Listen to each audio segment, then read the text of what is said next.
Bayangin kapal perang terbesar di dunia. Pangkalan militer bergerak dengan ratusan jet tempur, ribuan personel, simbol kekuatan Amerika.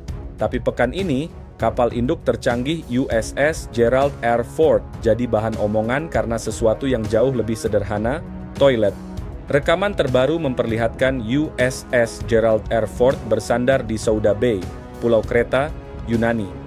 Kedatangannya memicu aksi protes di kota pelabuhan terdekat, Chania, karena kapal ini dianggap bagian dari penguatan militer Amerika di kawasan saat tensi dengan Iran kembali naik. Dalam beberapa pekan terakhir, Washington memperbesar kehadiran militernya di Timur Tengah, memberikan efek gebrak kepada Iran yang tengah berunding dengan perunding Amerika untuk melemahkan kapasitas nuklir Iran. Di balik headline kehadiran kapal induk raksasa, ada cerita yang lebih manusiawi.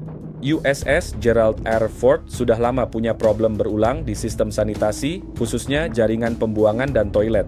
Kapal induk yang diawaki sekitar 4.600 personel ini ternyata hanya punya 650 toilet dan gangguan utamanya berkaitan dengan sistem bernama VCHT, Vacuum Collection, Holding and Transfer. Sistem ini pada dasarnya menyedot limbah melalui pipa dengan tekanan vakum untuk diproses dan dibuang. Sistemnya dibagi dalam 10 zona terpisah. Jadi ketika satu titik bermasalah, satu zona bisa ikut terdampak. Ada juga kasus penyumbatan akibat penumpukan mineral dan hal yang lebih klasik. Benda yang seharusnya tidak pernah masuk toilet seperti pakaian.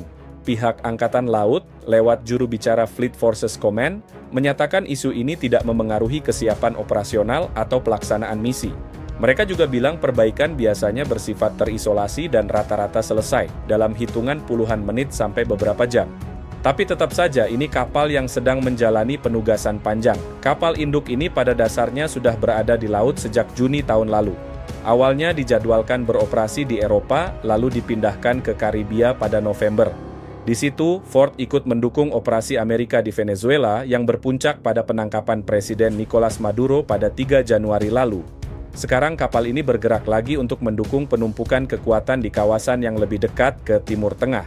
Penugasan yang diperpanjang ini berpotensi memecahkan rekor durasi deployment, sebuah hal yang biasanya berat untuk moral kru karena masa tugas molor dan rencana pulang mundur. Di saat USS Gerald R. Ford diposisikan sebagai pesan strategis dalam tensi geopolitik, kapal yang sama juga sedang berperang dengan masalah paling mendasar di kapal manapun, sanitasi. Kadang, hal sekecil pipa mampet bisa jadi isu yang menghantam kenyamanan ribuan orang dan ikut menggerus daya tahan penugasan panjang. Saya Glenn, presenter Artificial Intelligence TV One AI.